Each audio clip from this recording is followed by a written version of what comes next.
Hello guys, it's Sergey from Freediving, and today my next episode about how to prepare for upcoming freediving course. So on my last episode we was talking about how swimming can benefit your freediving course or courses, and today even more important subject, or maybe same importance, about your equalization. So guys, you're gonna make my life much more easy, or any of your freediving instructor who's gonna be your freediving instructor in the near future, if you will be already able to equalize your ears.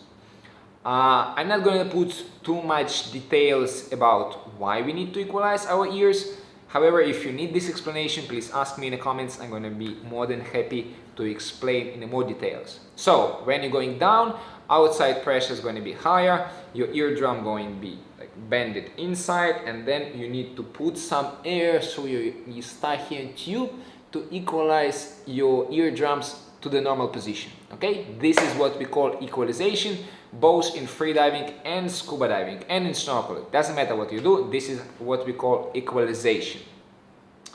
So when I used to be a scuba diving instructor, it was super basic explanation, super easy explanation. Usually in a classroom you're saying, okay guys, this is why we need to equalize our ears. How are we going to do it? Pinch your nose and try to exhale. And then usually you hear like popping sound in your ears. This means your eardrum like boop, going like slightly outside, and this is a popping sound.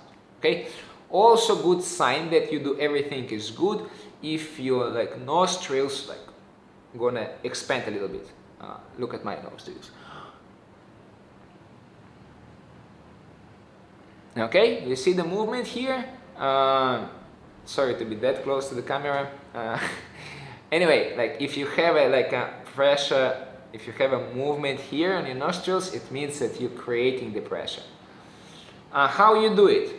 Normally, if I ask my students who never done any free diving or scuba diving before, who never dive down, to equalize his ears or her ears, and when they pinch their nose and try to equalize, they have a movement in like a belly area, like kind of like up and down, and this is what we call Valsalva Equalization, when you're pushing your diaphragm up and you're pushing the air, and the air is equalized to your eustachian tube and equalized to your eardrums, obviously. So this is a Valsalva, which is less effective than the next method, which is frenzel.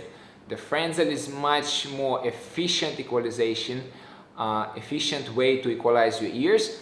And if you watch, like my stomach is completely calm. I don't know how to say it, but you can see the movement here. Okay, this is how frenzel equalization looks like. And then the same, I equalize my eustachian tube, I equalize my eardrum. This is not video about how to do frenzel equalization. There are a few nice videos about that. Maybe I'm gonna do one of frenzel explained video soon. But however, doesn't matter what are you doing. You're doing Valsalva or you do frenzel, you have to practice it, right? As any other skill, if you want to make skill better, you need to practice it. Okay, there's no miracles about the equalization as well.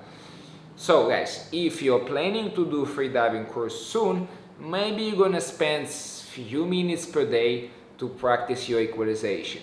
What I mean by practice, like equalize your ears and try to spend as less energy as possible. Try to make it as gentle as possible. So don't exhale like really hard, exhale gently.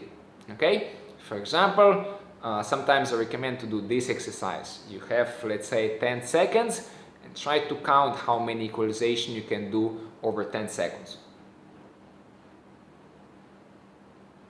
The more equalization you can do, the more gentle they are, the better it's going to be for you, for your equalization. Okay, so guys, practice your equalization before you came to the freediving course, and it's going to be much more easy than in the water. Okay, if you follow my previous advice, do swimming. Then if you have a deep swimming pool, okay, no, don't free dive on your own. It was my mistake. No free diving. No free diving on your own. Okay, just practice dry equalization. Dry equalization is going to be tremendous benefits for you. There is just a couple of more advices. Please don't over push it. Don't like push it really hard to equalize your ears. It's supposed to be gentle. Okay? Sometimes the people giving the advice do before equalization, do some kind of massage of this area where you start hearing tube, or maybe do some stretching, like neck stretching. It's maybe beneficial, maybe not. I have no idea. But why not? It's not gonna make you any worse. So if before practicing equalization you also do some neck stretching and maybe some gentle massage, then maybe your equalization gonna be even better. Okay, this is, guys, number one about equalization. Practice it. Okay, just practice, practice, and practice. If you're okay to equalize your ears when you're sitting like that in a vertical position, then maybe start practicing in a horizontal position. Why? Because in freediving we never freedive like that. We freedive in an upside down position, and sometimes people can equalize heads up or feet down, and they absolutely could not equalize in a heads down position. So like between these two positions we have also vertical position. So maybe if you decide to spend a few minutes to practicing your equalization, do it flat on your bed. It's maybe even better. Okay, guys, equalization, practice them. What else? A few more advice. Like I already said to you, that don't don't put too much pressure. Maybe also don't do it too long.